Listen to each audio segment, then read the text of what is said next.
আসসালামু আলাইকুম। All English সলিউশনের সবাইকে স্বাগতম। আজকে আমাদের ক্লাস সিনথেসিস এবং আনসিনথেসিস সাজেশন।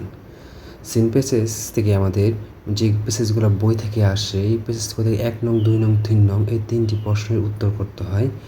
এখানে 1 নং, 2 নং এ 17 নম্বর এবং 3 নং এ তোমার থাকে 5 নম্বর, মোট 22 নম্বর।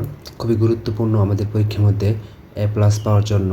এই 22 নম্বরের মধ্যে কমপক্ষে যারা ভালো বিষয়ের উপর পাওয়ার ইচ্ছে করতে হয়, দেখো number 1 Meherjaan, number 2 internet technology, number 3 তোমার আছে May day or international workers day, number 4 mother Teresa, number 5 today there are many jobs, how we can learn English নিয়ে তোমাদের, নাম্বার 6 হেরিটেজ, ওয়ার্ল্ড হেরিটেজ যেটা, number 7 Zahir Raihan, number 8 21 February is a memorable day, 26 March, তারপর আছে পহেলা বৈশাখ। এই প্যাসেজগুলো তোমার খুবই গুরুত্বপূর্ণ, প্রথম 10টি।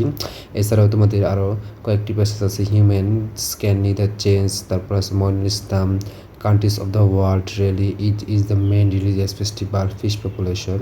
এই 15টি প্যাসেজ তোমরা যদি দেখলে তোমাদের 100% কমন পাইবা। এই কথা তোমাদের যারা নাকি A+ পাবার আশা করো, তোমরা অবশ্যই এইগুলো প্র্যাকটিস করে যাবে পরীক্ষার মধ্যে, ইনশাআল্লাহ তোমাদের সব 100% কমন পাইবা।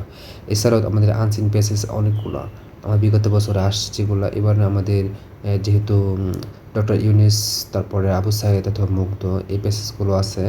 এগুলো থেকে আমাদের অন্য অন্য দিকে খেয়াল রাখতে হবে কম্পিউটিং স্ত্রীর ক্ষেত্রেও। তো এই প্যাসেজগুলো থেকে আসতে পারে আমাদের পরীক্ষার মধ্যে। এছাড়াও আমাদের যেগুলো নাকি বিগত বছরে বেশি বেশি আসছে, John Milton, Neil Armstrong, Sher Bangla, A K Fazlul Haq, তারপরে হুমায়ুন আহমেদ, জহির রায়হান, উইলিয়াম ওয়াটসওয়ার্থ, তারপরে আছে Abul Kashem Fazlul Haq, captain Mohiuddin Jahangir, number 11 Abraham Lincoln আছে, তারপর নাম্বার 12 আছে মুন্সি আব্দুর রব, রবীন্দ্রনাথ ঠাকুর আছে। এই ধরনের যত প্যাসেজ আছে আমাদের পরীক্ষার মধ্যে আসবে। সকল ব্যক্তিগত জীবন 15 পর্যন্ত আমাদের ব্যক্তিগত, আলবার্ট আইনস্টাইন সহ, ঠিক আছে, 15 পর্যন্ত আমাদের ব্যক্তিগত প্যাসেজ। এই সবগুলো প্যাসেজ আমরা একই নিয়মে দিতে পারি। এগুলো সামারি কীভাবে লিখবো ব্যক্তিগত প্যাসেজ থেকে আমার কাছে ভিডিও, আমার চ্যানেলে ভিডিও দেওয়া আছে। ওইগুলো দেখে তোমার 10-এর মধ্যে 100% 9 পাইবা শিওর, ঠিক আছে। ওই ভিডিওটি তুমি দেখতে পারো। তাছাড়া 4 নং কীভাবে দিবা আগামী ক্লাস আমরা দিয়ে দিব। আর তারপর দেখো আমাদের নাম্বার 16 থেকে আমাদের the great man were born in different places, the গ্রামীণ ব্যাংক খুবই গুরুত্বপূর্ণ, ইন্টারপোল আন্তর্জাতিক আদালত, তারপর যে কোনো জায়গা নিয়ে, ঠিক আছে, আইফেল টাওয়ার আছে, Mount Everest, Bangladesh is an independent country. এই ধরনের প্যাসেজ আসলে আমাদের একই নিয়মে দিতে পারবো। তো এগুলোর জন্য সামারি কীভাবে লিখবা ওইগুলো দেওয়া আছে একটা সামারি।